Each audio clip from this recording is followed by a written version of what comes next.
Good morning Annie. Sorry കേട്ടോ, ഞാൻ ആനയുടെ ബാത്റൂം ഒന്ന് യൂസ് ചെയ്തോട്ടെ. ആ കരുണാണെങ്കിൽ കുറെ നേരമായിട്ട് അതിനകത്ത് ഇറങ്ങുന്ന ലക്ഷണം ഒന്നും കാണുന്നില്ല. എനിക്കാണ് ഇന്റർവ്യൂവിന് പോകാൻ ലേറ്റും ആയി. അതുകൊണ്ടാട്ടോ, ഒന്ന് യൂസ് ചെയ്തോട്ടെ പ്ലീസ്. Thank you Annie.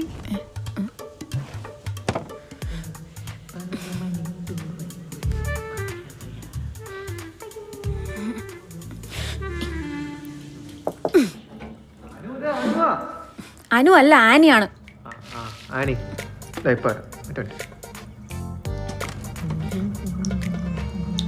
എന്താ നീ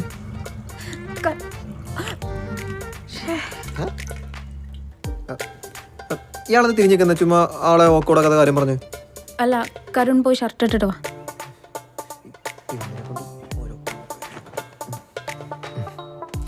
ആ തിരിഞ്ഞോ. ഇതെന്താ? നീ കാര്യം പറ വച്ചേ. അനു എന്റെ ബാത്റൂമാണ് യൂസ് ചെയ്യുന്നേ. അനി അതിനൊന്നും ഇല്ലേ? വല്ല ഷാമ്പുവിന്റെ പൈസ എന്തെങ്കിലും? അതൊന്നും അല്ല. പിന്നെന്താ? ഞാൻ കരുണിനോട് ആദ്യമേ പറഞ്ഞല്ലേ എനിക്ക് എന്റെ റൂം ഷെയർ ചെയ്യുന്നൊന്നും ഇഷ്ടമല്ലാന്ന്. അതാണ് കാര്യം. അതറിയാലോ, ഞാൻ ഇന്നലെ ഹോളിലാണ് കിടന്നത്. ഉറക്കം ശരിയായില്ല, ആകെ നേരം വൈകി. ഇന്നത്തേക്ക് ഒന്ന് അഡ്ജസ്റ്റ് ചെയ്യും. ഇങ്ങനെ ഒരാളെ കൊണ്ടുവരുമ്പോൾ കാര്യങ്ങളൊക്കെ ഷെഡ്യൂൾ ചെയ്തിട്ട് വേണം, വെറുതെ ആളെ ബുദ്ധിമുട്ടിക്കാനായിട്ട്. ബാത്റൂം പോകണമെന്നൊക്കെ എങ്ങനെ ഷെഡ്യൂൾ ചെയ്യാനാ? കുളിക്കുന്ന കാര്യം ഷെഡ്യൂൾ ചെയ്യാലോ. കുളിക്കുന്ന കാര്യം ഷെഡ്യൂൾ ചെയ്യാം. നാളെ മുതൽ പക്ക സെറ്റ് ആയിക്കോളാം. വേറെ എന്തെങ്കിലും ഉണ്ടോ? ഇല്ല. എന്തിന്റെ കുഞ്ഞാണോ എന്തോ?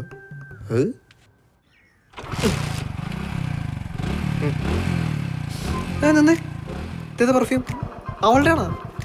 ഇനി ഇതിന്റെ തെറിയും കൂടി ഞാൻ കേൾക്കേണ്ടത്. നിന്റെ ആനിക്ക് മാത്രമുള്ള പെർഫ്യൂം ഇത് എന്റെ അടപൊട്ടാ. നീ വണ്ടി എടുക്ക. ഒരു മിനിറ്റ്, ഞാൻ ഫോൺ എടുത്തില്ല. ഇപ്പൊ വരാമേ. എടുത്തിട്ട് പോ. Hi Annie.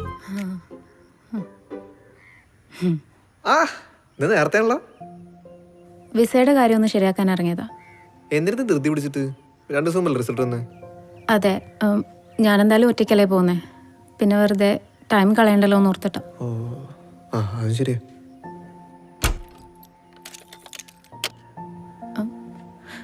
എന്നാ ശരി കരുൺ, പോട്ടെ. വരുവോ?